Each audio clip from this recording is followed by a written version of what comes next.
అఖిల భారత యాదవ్ మహాసభ. ఈ యొక్క యాదవుల చరిత్ర తిరుమల తిరుపతి దేవస్థానంతో ముడిపడింది. ఏమిటి అంటే దేవిరెడ్డి సుబ్రహ్మణ్యం రెడ్డి PhD చేశారు, యూనివర్సిటీలో ప్రొఫెసర్గా చేశారు. ఆయన ఏం చెప్పారు అని అంటే యాదవులే లేకపోయి ఉంటే తిరుమల తిరుపతి దేవస్థానము శ్రీ వెంకటేశ్వర స్వామి ఆయన యొక్క మహత్యం ఎప్పుడో మరుగున పడిపోయి ఉండేది.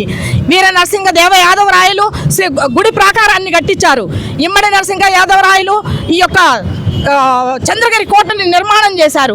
రంగనాథ యాదవరాయలు రంగనాథ మండపాన్ని నిర్మాణం చేశారు. ముఖ్యంగా యాదవ వనిత గొల్ల రంగమ్మ గొల్ల మండపాన్ని నిర్మాణం చేశారు. 2002లో అప్పుడు నేను స్టేట్ జనరల్ సెక్రటరీగా ఉన్నాను కంబైన్డ్ స్టేట్కి. అప్పుడు దాన్ని డెమాలిష్ చేయాలనుకున్నారు. అప్పుడు మనం దాన్ని ఆపాము. ఏమిటనంటే మజ్జిగ అమ్మి అందుతో ఆమె శ్రమతో ఆ మజ్జిగ అమ్మిన డబ్బుతో కట్టించినటువంటి గొల్ల మండపాన్ని మనం ప్రొటెక్ట్ చేసుకున్నాం. ఇది ఆ యాదవుల ఐక్యతకు ఒక నిదర్శనం. నేషనల్ వైడ్ మూవ్మెంట్ జరిగింది. అరెస్టులకు సిద్ధపడ్డాం 2002లో.